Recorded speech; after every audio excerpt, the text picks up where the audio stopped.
አርበኛ መሳፍንት ተናገሩ በሚል ያንን አቅለብልቦ የማራገብ እንቅስቃሴ ነበረ። በሱዳን ገብተው ሲወጡ ሪፖርት የለይም፣ በኤርትራ ገብተው ሲወጡ ሪፖርት የለይም፣ በትግራይም እንዲሁም። ከዚህ ቀደም አርበኛ መሳፍንት ተመሳሳይ ነገር የአፋሃድን በመቃወም ቀጥታ አርበኛ እስክንድር ላይ ያነጣጠረ ንግግር አድርገው እንደዚህ ከበድ ያለ ነገር ተናግረው ነበር። በወቅቱ ሁሉም የተሳተፈበት ትችትም ድጋፍም ነበረ። ደንቆሮ አሰራሩን ማታቅ ወይም ደግሞ ሌላውን የማያውቀውን ህዝብ ለማታለል ካልሆነ በስተቀር ዘመነ ካሴ አሁን ከሀገር ለሀገር ለመንቀሳቀስ፣ ሄኖክ ሀገር ለሀገር ለመንቀሳቀስ፣ መከታው ሀገር ለሀገር ለመንቀሳቀስ፣ ሌሎችም ሀገር ለሀገር ለመንቀሳቀስ የሚመቻቸውና ቦታው የሚፈቅድላቸው ከሆነ ኤርትራ ብትሰጣቸው ፓስፖርት፣ ሱዳን ብትሰጣቸው ፓስፖርት፣ ሶማሊያ ብትሰጣቸው ፓስፖርት፣ ጅቡቲ ብትሰጣቸው ፓስፖርት እጅ ስመው ተቀብለው መሄድ መብታቸው። የፕሪንሲፕል የመርህ ጉዳይ ድርጅት ሲመሰረት አስፋራ ሳይኖ እኔ በኢትዮጵያ ውስጥ ኢራን እንጂ ኢትዮጵያ ውስጥ አያቶላ የለም። የፋኖ ትግል ውስጥ አያቶላ የለም። ሱፐር ፓወር ያለውና የመዋቅሩ አካላት ለከሌ ወይም ለአቶ ከሌ ለአርበኛ ከሌ ወይም ለአርበኛ ከሌ በተለየ ሁኔታ ሪፖርት እያቀረቡ መሄድበት አሰራር የለምም፣ ሊኖርም አይገባምም። የአማራ ትግል ፈጽሞ አያቶላ ሊኖረው አይገባም። እኔ እንደዛ የሚል አቋም ነው ያለኝ። አለቀስ ካላለቀስክ የምታመጣው ነገር የለም። ዓለም አቀፍ ስርዓት ነው፣ ዓለም አቀፍ አሰራር ነው እንጂ ለአንተ ተብሎ የሚደረግ ለአንተ ተብሎ የሚሆን ነገር የለም። ስለዚህ ምርጫውንም ተወኔ ለአማራ ፋኖ ነው ማለት ነው። ቆመ አንተ የሰሊጥ ንግድ ስለሚቀርብህ፣ ቆመ አንተ የጀመርከው እንትን ስለሚቀርብህ ስለተንጫጫ መሬት ላይ ያለውን የምታስቆመው ነገር የለም። ግን ቀይ መስመር አስምረው በምሮ የሚነጋገሩት የወልቃይት ጉዳይ አለ፣ የጸገዴ ጉዳይ አለ፣ የራያ ጉዳይ አለ። እንዴት ነው የሚፈቱት? ያንን በምን አይነት ሁኔታ እንደሚፈቱት ማየት። አይ ብለው እነሱ ደግሞ አይ በቃ ወያኔ አሁንም ትጋልበን፣ ባለፈው በአዴንን ወክላ ጋልባናለች፣ ከዛ በኋላ እንትን ብላለች። አሁን ደግሞ እኛ ፋኖችን ትጋልበን፣ እሷን 4 ኪሎ አስገብተን እኛ ባርነት ነው ልማዳችን የሚሉ ከሆነ አንድ ቀን አያድርም። ዘመነ ካሴም በለው ሀብቴ ወልዴ በለው ማበለው አንድ ቀን አያድርም። እዚህ እነሱ በህዝብ ነፃነት ላይ በህዝብ እንትን ላይ የመወሰን እንትን የላቸው። ግን ከማን ጋር መስራት አለባቸው የሚለውን አንተ ስለ እንትን ስላልክ አይደለም። የአማራ እናት ልጇን የገበረሽ በማይካድራ በጭና በመተከል በራያ የቀበረሽ የአማራ እናት የአማራ አባት ነው። ከጥሉ ያልነበረ ኩታራ አሰባስቦ ተስማምተናል እያሉ የሚሉት ነገር ለእኔ ግልጽ አልሆነልኝ። ግልጽ እንዳልሆነልኝ የአማራ ህዝብ እውቅና እንድትይዝልኝ። በጎንደር አርበኞች አሉ፣ አባት አርበኞች። በተመሳሳይ በጎጃምም አባት አርበኞች አሉ፣ በሸዋ አባት አርበኞች አሉ፣ በቤት አማራ ወሎ አባት አርበኞች አሉ። በሁሉም አካባቢ ያሉ አባት አርበኞች አማካሪ ከሆኑ የማማከር ሚና ነው የሚወጡት። የአባት አርበኛ መዋቅርን የሚመሩ ከሆነ የአባት አርበኛ መዋቅር ነው የሚመሩት። ጎጃም ላይ ላለ አንድ አርበኛ ወይም ጎንደር ላይ ላለ አንድ አርበኛ ወይ ሸዋ ላይ ላለ አንድ አርበኛ ወይ ቤት አማራ ወሎ ላይ ላለ አንድ አርበኛ የአማራ ትግል የአማራ ፋኖ መዋቅር ልዩ ሪፖርት የማቅረብ ኃላፊነት አለበት ብሎ ግለሰቦቹ ሊያምኑ ይችላሉ። ሌላው አካል ግን ይሄንን እንደ ጥሩ አጋጣሚ ሌላውን ይጎዳልኛል በሚል ተቃውሞ የሚጠሉትን ይመታልኛል በሚል ማራገብ ግን ትግሉን ጎትቶ አረንቋ ውስጥ የመክተት አደገኛ ጉዞ ነው ብዬ ማምነው። የኢትዮጵያ መንግስት በሆነ ጊዜ አብይ አህመድ ለፓርላማው አልነገረም። ከኤርትራ ጋር ሲገናኝ ከኤርትራ ጋር ሲነጋገር አስመራ ሄዶ ኢሱዬ የኔ ጌታ ወዲ አፎም የኔ አባት እጁን ምናምን ብሎ አስብቶ ሊያርደው አስመራ ሲሄድ ለእኛ ይንገር ለህዝብ አይንገር፣ ለፓርላማው አልነገርም። አባላቱ አያውቁም። አንድ ግለሰብ ነው ከሀገር ጋር ግንኙነት አድርጎ እስካሁን እንደተፈራረመ አይታወቅም። ምን እንደተባባለ አይታወቅም፣ ምን እንደተነጋገረ አይታወቅም ምናምን። እሱ ሲሰራው አሜን የጌታ ሰው ሃሌሉያ ሃሌሉያ። ሌላው ሲሰራው ዳውን ዳውን ዳውን ዳውን ባንዳ ምናምን ብሎ ነገር የለም። የአማራ ትግል መልክ ይዞ መመራት ያለበት መዋቅራዊ በሆነ መንገድ። ፖሊት ቢሮ ካለ ፖሊት ቢሮ ይመራዋል። ከፖሊት ቢሮ በላይ ፖሊት ቢሮው ለሆነ አካል ሪፖርት እያቀረበ እንዲቀጥል ከተደረገ በግልጽ መናገር ያለበት ድርጅቱ ለድርጅቱ አያቶላ አለው ብሎ ነው መናገር ያለበት። አማራና ኢትዮጵያ እኔንም አስቀድሞ ለመሸጥ የተዘጋጀ ባንዳ እንዳለ በአማራ ፋኖ ተመሳስሎ ምላሱን ተማምኖ የሚንቀሳቀስ ልጅ እንዳለ እየተጠራጠርኩ ስለሆነ አሰራራቸውን መፈተሽ፣ ድርጅታዊ ማድረግ፣ መዋቅራዊ ማድረግ፣ በዚህ መንገድ ነው መሰራት ያለበት። የምክር ቤት የሚመራው በምክር ቤት፣ በስራ አስፈጻሚ መወሰን ያለበት በስራ አስፈጻሚ፣ በሊቀመንበር መወሰን ያለበት በሊቀመንበር እየተመራ ነው መቀጠል ያለበት። ህዝቡ ማንን ነው መስማት መቀበል ያለበት? የአማራ ፋኖ ብሔራዊ ንቅናቄ ተብሎ ድርጅት ተመስርቷል። ድርጅቱ በይፋ የስራ አስፈጻሚ ድልድል አድርጓል። በይፋ የፖሊት ቢሮ አካላት ብሎ መድበዋል። እንደዛ አይነት ጨዋታ አይሰራም። እንደዚህ አይነት ነገር የለም። ስለዚህ በሚመቻቸው መልኩ መስራት ያለባቸው እነሱ ናቸው። ፖለቲካ በትላንት ጥላቻ ላይ ተመስርተህ አትሰራውም። በዛሬ ተግባቦት ላይ ተመስርተህ ቃል ኪዳን አታስርበትም። ዛሬ የሚፋለሙት አሜሪካና ኢራን ነገ በብሔራዊ ጥቅማቸው ላይ ተግባብተው አብረው ሊቆሙና ሌላውን በጋራ ሊወጉ ይችላሉ። ፖለቲካ ነገሮች ይቀየራሉ።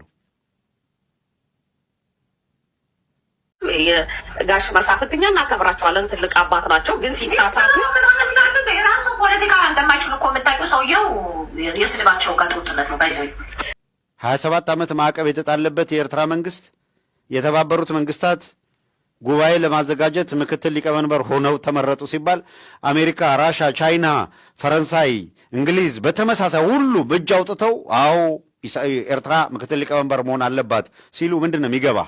ፖለቲካ ሁልጊዜ መልኩ ይቀያየራሉ። አብይ አህመድ ካይሮ ሄዶ ወላሂ ሲል የነበረና የተለየ የአልሲሲ ወዳጅ የነበረበት ጊዜ በአጭር ጊዜ ውስጥ አብቅቶ ኢሳያስ በካይሮ ቤተ መንግስት የ3 ቀን ድግስ ሲደገስለት አብይ አህመድ 4 ኪሎ ቁጭ ብሎ እየተሳደበ ነው። ፖለቲካ መልኩ ይቀያየራል በምታየው ደረጃ። እኔ ጋሽ መሳፍንት የማንም እስዋድ መጠቀሚያ መሆናቸው በስተርጅና የነሸቱ መግለጫ አንባቢ በመሆናቸው እናዝናለን። አሸንፈናል፣ ሚዲያው ላይ አሸንፈናል ብሏል። እሸቱ ምንም አላሸነፍም በእውነት ለአማራነት ቅድም እንዳለች እንጂ መዘርጠጥ አቅቶን አይደለም። ቤቲ በጣም አመሰግናለሁ። እንደየምርጫህ ነው። ግን አይናችሁ እያየ የአማራ ትግል ወዴት እንዲሄድ ነው የምትፈልጉት? አንዳንዶቹ የእውነት ራሱ አገኘው ተሻገር ወይ ተመስገን ጥሩነህ ራሱ እንደዛ የሚያስቡ አይመስለኝም። አማራንን የሚሉ አካላት ባለመረዳት ፖለቲካ ምን እንደሆነ ባለማወቅ ፖለቲካ የሚመስላቸው ጥላቻ ብቻ የሚመስላቸው አካላት ይሄ በቃ ዘራፍ ማለት የሚመስላቸው አሉ እኮ። አሁን አንዳንድ ነገሮች ሳይ በቃ አስቃለሁ በእውነት። ዓላማ ያላቸው ይገባኛል፣ ለዓላማቸው እየሰሩ ስለሆነ። እኔ እኮ ዓላማ ያላቸው ችግር የለም፣ ላለሙት ነገር ነው የሚሰሩት። በቃ አማራውን ከሁሉም ጋር አይንና ናጫ አርገው አጣልተው ብቻውን እንዲቀርና አማራው እንዲሸነፍ የሚፈልጉ አካላት አማራንን ብለው አማራውን እየታገሉት ነው። እነሱ ይገባኛል። አማራ ውስጥ የሚታገሉበት ምክንያት እረዳለሁ። ኦርቶዶክስ ሳይሆኑ ፍጹም ኦርቶዶክሳዊ ሆነው ግን ገብተው በመግባት ስትራቴጂ ኦርቶዶክስ ውስጥ የሚታገሉ አሉ አይደል? ከቦንኬ ዘመን ጀምሮ የመግባት ስትራቴጂ የሚል ነድፈው ነው የፔንቴኮስታል እንቅስቃሴ ያደረገው። እኔንም በትግል ጎንደር ላይ ቤቴ በትግል ሜዳ ላይ የሞተ አንድ ጀግና የለም። ራሱን በራሱ ነው እየገደሉብን ብዙ አማራዎችን። አማራ ነኝ ያለውን ከኋላ እየመጡ እንጂ ጋሽ መሳፍንት እንጂ ኬላ ላይ እንደተገደለ ማን የመረጃም አለኝ። በነገራችን ላይ በአፍሪካ ውስጥ የኢትዮጵያ ኦርቶዶክስ ተዋሕዶ ቤተክርስቲያን እንድትሸነፍ ማድረግ የሚል የምዕራባውያን ኢራል እንድትሸነፍ ማድረግ ዘኢንታየር አፍሪካን ማላቀቅ ብለው ነው የሚያስቡት። ይሄ የሶኮልድ የምዕራባውያን ካልቸር የምዕራባውያን ባህል በአፍሪካ ውስጥ እንዳይስፋፋ የመጀመሪያውን ግንብ የገነባችው ኢትዮጵያ ናት ተብሎ ነው የሚታመነው። ብታምኑም ባታምኑም በሳውት አፍሪካ በደቡብ አፍሪካ ውስጥ የኢትዮጵያ ኦርቶዶክስ ቤተክርስቲያን የሚባል አለ። የአበሻው አይደለም ምላችሁ። የኢትዮጵያ ኦርቶዶክስ ተዋሕዶ ቤተክርስቲያን እየተከለችው ምናምን አይደለም። ልክ እዚህ አሁን ኢቫንጀሊካል ገለመሌ ምናምን ኦንሊ ጂሰስ ወዘተረፈ የሚባሉት እንዳሉ በደቡብ አፍሪካ ውስጥ የጥቁሮቹ የራሳቸው የሲቲዝኑ የዜጎቹ የኢትዮጵያ ኦርቶዶክስ ተብሎ አለ። ታቦት የለም። እንደ ማንኛውም ሌሎቹ አዳራሾች ነው። እንደ ማንኛውም ሌሎቹ አምልኮት ነው። የሃይማኖታቸው መጠሪያ ግን የኢትዮጵያ ኦርቶዶክስ ነው የሚለው። ለምንድን ነው ስትላቸው ጥንታዊ ነው የመጀመሪያ ነው ይሏል። ከኢትዮጵያ ኦርቶዶክስ ጋር ምን የሚመስል ነገር አለው? ትሸወዳለህ። ኢትዮጵያን ኦርቶዶክስ ቤተክርስቲያን ስለሚል ኢትዮጵያን ኦርቶዶክስ ቸርች ስለሚል ከተሸወድክ በእንግሊዝኛ ተጽፎ ነው ብለህ ሂደህ ትገባለህ። የምታየው ነገር ያስደነግጥሃል። በፍጹም የሚገናኝ ስላልሆነ ቅርብ ጊዜ በተለያዩ መድረኮች ቤተክርስቲያኗን ሲያመሰግኑ ጥናት ያደረጉ አካላት ሲሉ የነበረውንም ሰምታችኋል።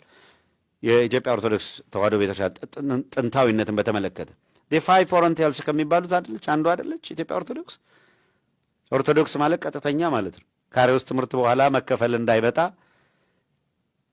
ወደ ተጣመመው ትምህርት አንሄድም፣ ቀጥተኛውን ይዘን እንሄዳለን። ኦርቶዶክስ ማለት በግሪክ ቀጥተኛ ማለት ነው። ሰው አርዮስ ሌላ ትምህርት ሲያመጣ እኛ እንታጠፍም፣ ቀጥ ብለን የሐዋርያትን ትምህርት ይዘን ነው የምንሄደው አሉ። በክርስቶስ ባህሪ ላይ ጥያቄ ሲነሳ ደግሞ የለም ከሐዋርያት ትምህርት አንወጣም። ከሁለት ባህሪ አንድ ባህሪ፣ ከሁለት አካል ወደ አንድ አካል ነው።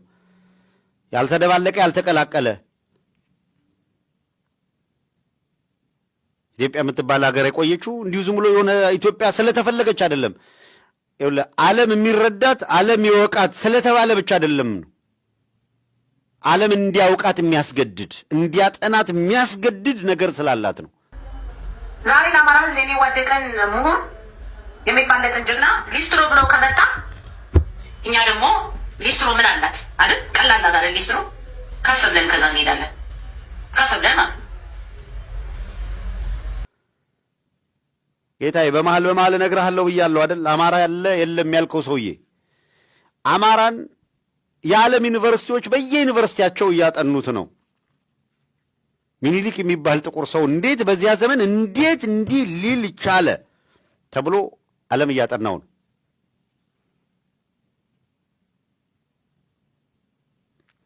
ይሄን እውነት መቀበል ያስፈልጋል። ከጥሉ ያልነበረ ኩታራ አሰባስቦ ተስማምተናል እያሉ እና እርጎዬ በመሳፍንት አትምጡብን። ማንም አዝሎ መዞር ይችላል። እኛ ጋር ግን መጫን አይቻልም። ኩታራ ተብሎ የተሰደበው ወጣት ከጋሽ መሳፍንት በብዙ የተሻለ ፖለቲከኛ ነው። ከጋሽ መሳፍንት በብዙ የተሻለ ጀግና ነው። ጠላቱ ላይ የሚተኩስ ነው። ኮሎኔል የገደለ ነው። ጀነራል የማረከ ነው። ቀጠናውን የተቆጣጠረ ነው። ያርበደበደን ኩታራ ተብሎ የተዘፈነ የተሰደበው የሆነች ቦታ ተራራ ላይ ተሸጉጦ መፎከርና ጠላትን አርበድብዶ ቀጠና ተቆጣጥሮ መንግስትን በዚህ ደረጃ ማርበድበድ በጣም ይለያያል። ኩታራው ማን እንደሆነ ራሳቸው ናቸው ማየት ያለባቸው።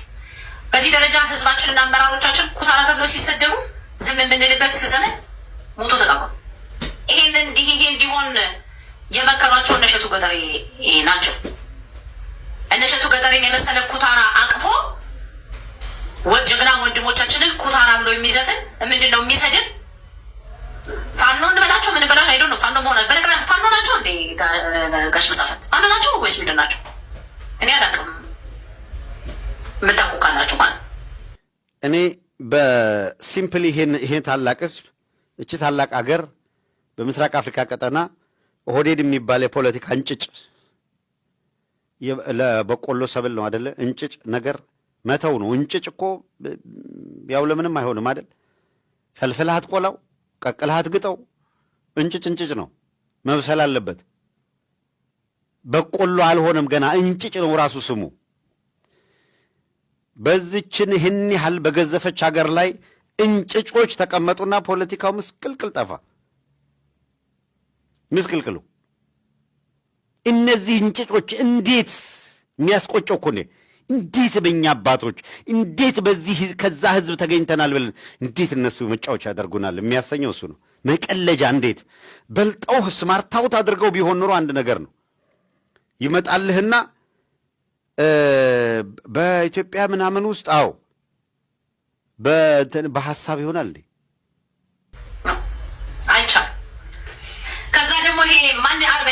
ኦኬ አርበኛ ናቸው። ከዛ ደግሞ ይሄ ልጋጋሙ እነ ባናና እነ ምናምን ደግሞ ከመጣችሁ እናንተ በጣም እስከ ጥግ ነው የምንነግራችሁ። እስከ ጥግ ማለት ነው። እስከ ጥግ ደም እስክትተፉ ድረስ የተውነውን እንትን ያልነውን ነገር አምጥተን እንጠበጠባችኋለን። ለዛውም በመረጃ ማለት ነው። ጠብጠባችን በሰፊው ነው የሚቀጥለው። ጠብጠባ በጠዋት ወጥተህ አፍ ለማዘጋት አይደለ ስትሰድቡን የነበራችሁ። ዛሬ አርበኛ ሄኖክ አልቀረ፣ ምሬ አልቀረ፣ ዘመን አልቀረ፣ አስረሳ አልቀረ።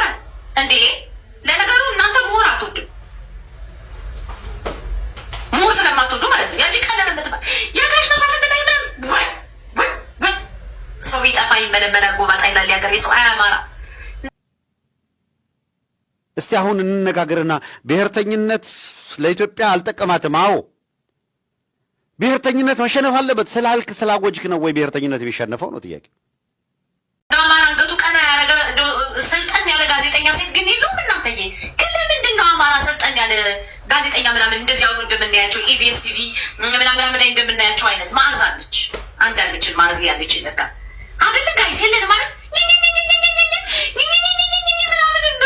ከመልካችሁ ክፋት፣ ከድምፃችሁ ክፋት፣ ከጎጠኝነታችሁ ከምናችሁ ቤቲ ግን እነሱ ሲሰድቡን የምንታገስ የአማራን ሕዝብ እኮ ቡዳ ጅብ ጋላቢ እያላለ እንደ ባናና የሚሳደበው እኛ ለምንድን ነው የምንታገሳቸው? ሬሳ ጎትተናል እያላለ እንደ አሳምነውን ጽጌ በእንደዛ ወርደው እኛ አንተና አንቱ ሽበት ብለን ለመናገር የሚሰቀጥጠን ለምንድን ነው? በመጡበት ልክ ነው የምንሄድባቸው። በእውነት ነው የምነግርህ። አሁንማ በቃ ቤታችንን በሰፊው እየከፈትን እንሄድባቸዋለን። እነሱ ሬሳ ጎተትን ብለው አምጥተው ለጥፈው አሳምነውን የሚያህል እኔ ለእነሱ ሰቅጥጦኝ ማየት ነው ያመመኝ። በዚህ ደረጃ የወረዱ ቡዳ የአማራን ህዝብ መንቁርቲ ልዕልት እስከምትስቅ ድረስ ቡዳ ጅብ ጋላቢ ያሉ ቡዳነታችንን ለሌላ ጠላት አሳልፈው የሚሰጡ ቡዶች አይደለንም። ግን እነሱ ያልሰቀጠጣቸው እኛ ለምንድን ነው የእንጨት ስበት ብለም ለመናገር ቢተሰጠጣል? ሊና ሰርቶ የበላ ሁሉ እና ሀብታም ሲሆን ሲያየው ጅብ እየጋለበ ነው እያለ መስራት ያቃተው ሰነፉላ ስም ቢያወጣልሽ ይገርምሻል እንዴ? ባይዛ ቡዳ ተብሎ የሚሰደበው አካል እኮ ሰርቶ ሊስትሮም ሆነው ተሸክሞም ሆነ በአመቱ ሀብታም ይሆንና የእሱ ጫማ ጠራጊ ያደርገዋል። ያን ጊዜ እሱ ቡዳ ስለሆነ ነው እኔ ጫማ ጠራጊ የሆንኩ ይላል። ማስጭ የሚያስብበት ጭንቅላት ስለሌለው ለእንዲህ አይነት ንግግራቸው በእውነት ነው እንትን ማለት ነው ማለት ቦታ መስጠት አያስፈልግም። እኔ እኮ ቦታ ሰጥቼው አይደለም እሱ እንዲህ ብሎ ሲሰድበን ያልሰቀጠጠን እኛ የተሳሳተ አንድ ሽማግሌ አምጥተን ትክክል ቦታ ላይ ቁም አባትነ ሸምግለን ብለን ለመናገር የሚሰቀጥጠን ነገር አንዳች ነገር አይኖርም። በፍጹም እንደውም በጣም ብዙ ስህተት ተሰጥቷል። ጋሽ አሰግድ ከአሁን በፊት አምርሮ የተናገረው እኮ ስንት ነገር አለ። እነዚህ ሰዎች እኮ ናቸው እስክንድር መጽሐፍ ቅዱስ አስይዟቸው እኮ እስክንድርን ይዘው መጠው ራሱ ህዝባችን ዕዳ ውስጥ የገባው በየጊዜው ስህተት መስጠት ናቸው ዘመናቸው በሙሉ። ከዛ ደግሞ መጥቶ ድርሳን ተሸክሞ አሳሳተኝ አሉ። ትላንትና ደግሞ ልሸጥ ነው አሉ። እንደ ዋጋቸው ስንት ያወጣል ነው? ያው ሽያጭ ላይ ቢቀርቡ ቤቲ ልሸጥ ነው ብለዋሉና ገዥውስ ማን ነው? አይ ጋሽ መሳፍንት አዎ ማለት ባይዘወይ ከሳቸው ጀርባ ከሳቸው አፋባ ብላችሁ ተጠቅማችሁ ጣላችኋቸው። ምን እንትናቸዋለን? እሳቸው ኖሩ አልኖሩ መጡ አልመጡ አፋባን የሚያፈርሰውም የሚጠቅመው ነገር የለም። እኔ እንደውም ተናግር ያለው ሽማግሌዎችን አባሩ ብዬ በጊዜ ትዝ ይልሻል። ሪኮርም ትዝ ላይ ያላቸው እኮ አይመስለኝም ነበር። አላቸው አሉ አላቸው እንዴ ሽማግሌ ናቸው። ሌላ ምን ስልጣን አላቸው ብለሽ ነው? አንድ ነገር ብዬ ነው ማለት እኔ አሁን ለጋሽ መሳፍንት መልዕክቴ ሶሻል ሚዲያ ላይ ያለው በሙሉ ግማሹ በአውሮፓ ሀገር ገብቶ መንገድ ላይ የሚያደር ጠግቦ በልቶ እንኳን የማያደር ተስፋ የቆረጠ በህይወቱ ምንም አይነት ዓላማ ምግብም የሌለው፣ ሌላኛው ነገር ደግሞ ሌላኛው ግሩፕ ደግሞ ባናናና መሰሎቹ ጭንብላቸውን ለብሰው የአማራን ውድቀት የሚናፍቁ የዱርዬ ስብስብ መሆናቸውን መረዳት መቻል አለባቸው። ይህንን አድርሱልኝ። በተረፈ ግን ዛሬም